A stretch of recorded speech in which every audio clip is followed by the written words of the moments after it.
Apa hasilnya dan apa yang dibicarakan dengan Joe Biden? Saya mendamping Pak Presiden. Kita banggalah punya Pak Jokowi.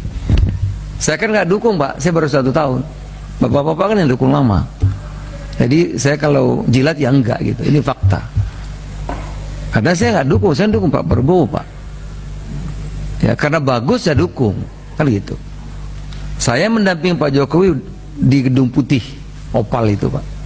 Menurut saya bagusan Istana Bogor tuh ada daripada Gedung Opal tuh.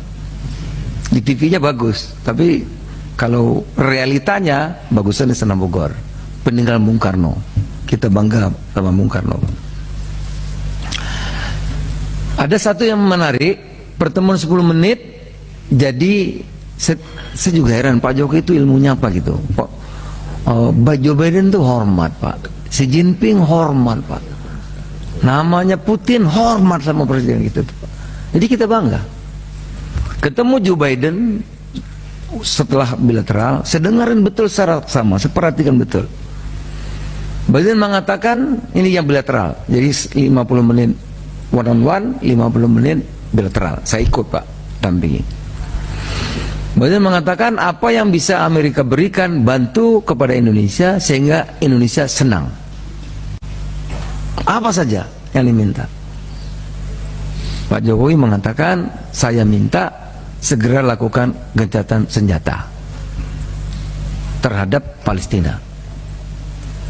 Jadi kalau di sini ditulis presiden nggak berjuang, ya nggak benar Pak. Saya di situ banyak ada Rosan banyak di situ menteri, saya jadi saksi. Biden tanya lagi, selain soal Palestina dan Israel yang sedang berproses, apalagi yang saya bisa bantu agar Indonesia senang? Antara itu Pak, Presiden mengatakan kami ingin menjadi hub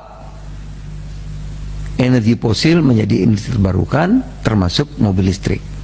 Tolong Amerika bantu, kira-kira itu antara lain. Mana lagi hasilnya?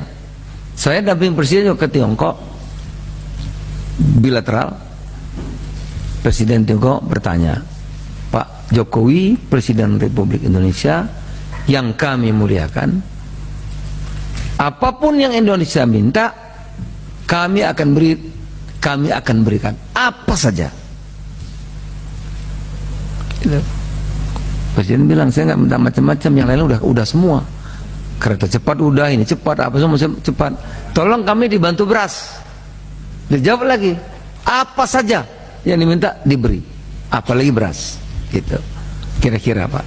Ya tentu banyak lagi yang lain. Betul ya. Saya mendampingi presiden juga ke Timur Tengah, termasuk KTT darurat OKI. Presiden terlantang mengatakan untuk mengutuk segera hasil KTT sama, dan KTT darurat OKI menyerahkan kepada Pak Jokowi karena akan ketemu dengan Joe Biden untuk memperjuangkan, maka Presiden sudah memperjuangkan waktu bertemu bilateral, termasuk Presiden Palestina Mahmud Abbas. Titip pesan disampaikan juga. Bilateral dengan Pangeran MBS antara lain. Ya. MBS mengatakan karena waktu itu kita berebut bola, kita juga ingin menjadi tahun 2000 berapa ya itu ya, tuan rumah Piala Dunia, berebut dengan Saudi Arabia. Walaupun kita belakangan, pengaruh Pak Erik itu hebat. Pak Erik ini hebat, kalau di bola hebat ya. Udah susah payah Saudi Arabia lama gitu, dapat 100 lebih negara pendukung. Pak Erik baru sebentar 80. Mau aja goyang ini Arab lagi gila bola sekarang, semua pemain dibayar. Minta Pak Jokowi kita ngalah agar dukung Saudi Arabia. Pak Presiden tanya Pak Erik gimana? Tidak mudah ngalahkan, tapi mempermalukan bisa gitu. Tapi kalau menang sulit, apalagi kalau dia berani besar-besaran. Akhirnya putuskan sudah dukung Arab Saudi. Senangnya minta ampun tuh Pangeran. Pangeran juga mengatakan apa yang Indonesia minta kami bantu. Presiden kita ini sederhana, minta cuma haji, hajinya tambah gitu, ya sudah tambah haji Pak. Kira-kira antara itu.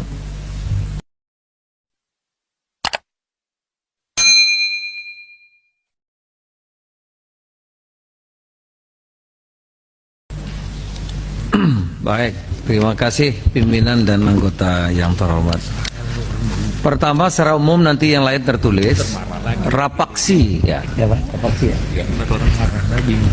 Di sini memang terjadi kekosongan aturan karena waktu dilaksanakan ada Permendak, belum terjadi pembayaran, Permendak sudah dicabut, jadi tidak ada aturan.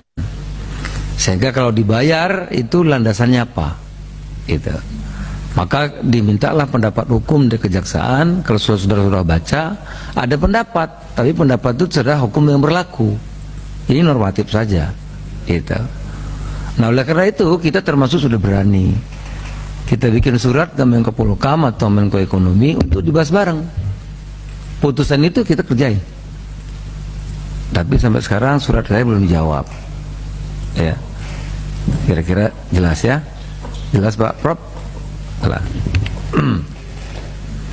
Yang kedua, saya mesti jawab jelas juga soal daftar produk-produk di boikot. Pemerintah tidak memboikot produk manapun. Bahwa ada pendapat masyarakat, silakan saja. Pemerintah tidak ada melarang-melarang, nggak ada. Kalau mengatur ya, kalau kita melarang-larang nggak, mengatur ya. Jadi Pak Ketua jelas, saya kira terang dan tidak abu-abu. Kita tidak ada melarang produk manapun selama sesuai ketentuan yang ada. Silakan. Tapi masyarakat itu hak mereka. Silakan saja. Ya. Rapaksi sudah. Apa namanya? Inflasi. Sekarang inflasi. Inflasi lebih rendah dari tahun lalu, Pak. Tahun lalu 5,5, sekarang antara 2 dan 4. Ya kan? Bagaimana kalau harga bergejolak? Kita sudah punya mekanismenya. Kadang-kadang bisa cepat turun, kadang-kadang tidak. Tiap minggu hari Senin jam 8 pagi dibahas di Kemendagri. Jadi kalau harga cabai tiba-tiba melambung tinggi di atas kenaikan harga tertentu, kalau bupati, wali kota, gubernur nggak bisa mengendalikan, yang PLT bisa diganti. Izin keluar negeri nggak dikasih. Gitu. Dari mana? Detail presiden kita itu luar biasa. Kata kuncinya adalah kerjasama.